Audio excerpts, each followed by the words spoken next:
But if you want to make a negative command, if you want to express prohibition as opposed to just simple negation, then you combine the negative particle with a verb, an imperfect verb.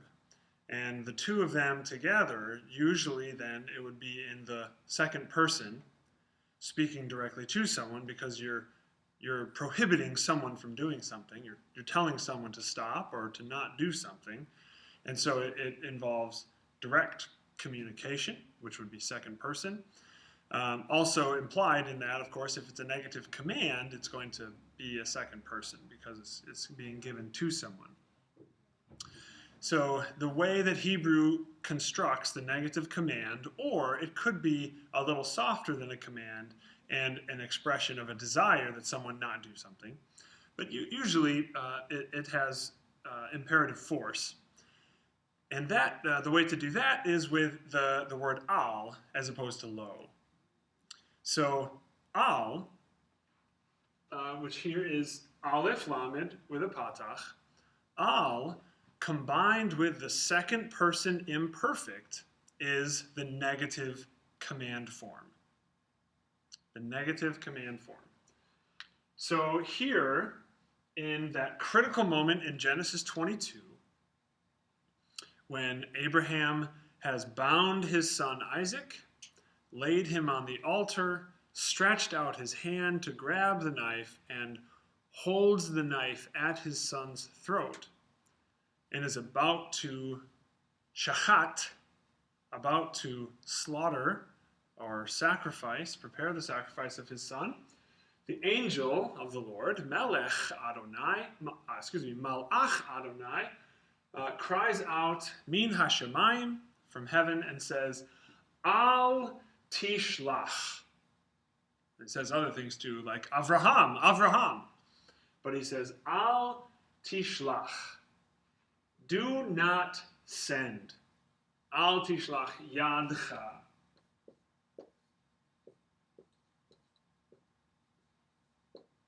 Al Tishlach Yadcha. Do not send your hand upon the boy or against the boy.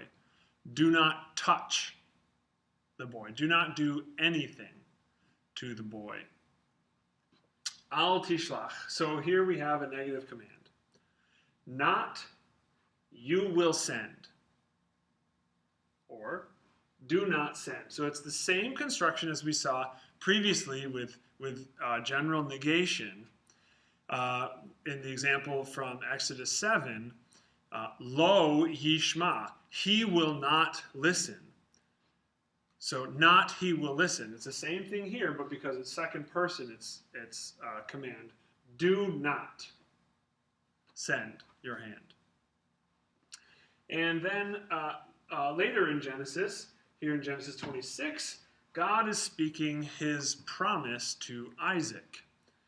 And he says, Al Tira. Al Tira, which is one of the most beautiful phrases, really, in Scripture, but also one of the most awesome in terms of beyond our imagination. Al Tira, do not fear. Do not fear. Al Tira is often spoken by angels because their presence evokes profound fear, right, and awe. Al tira, not you will fear, do not fear, ki, for, itcha, with you, anochi, I am. Al tira, ki itcha anochi, do not fear, for I am with you. So that's just the general way Hebrew creates prohibition. How it communicates a negative command or a negative wish. Now, if you have this form that is then, this negative particle al is replaced with the negative particle lo, then that's the modification of the norm, and the presence of lo instead of al, most grammarians think, throughout the history of translation, really, of Scripture, believe that that is a significant rhetorical intensification of the command that makes it a strict, complete prohibition, which is what is used in most of the commandments. So, for instance, a version of it is in number 1, but numbers 2 and 3 and 6 through 10 all have this lo and then a second person imperfect form construction. So that's why it's translated, you shall not. Because it's not just saying you're not going to do this as a command, but it's actually proscribing you from doing it. Saying this is something you will not, you shall not do. So there's a rhetorical intensification there. And so here we have lo tirtzach, lo tirtzach. Here the tav is our second person masculine singular prefix. And the shoresh, the root, is resh, tsadi, hate, and it's the word murder. The sixth commandment, lo tirtzach, you shall not murder.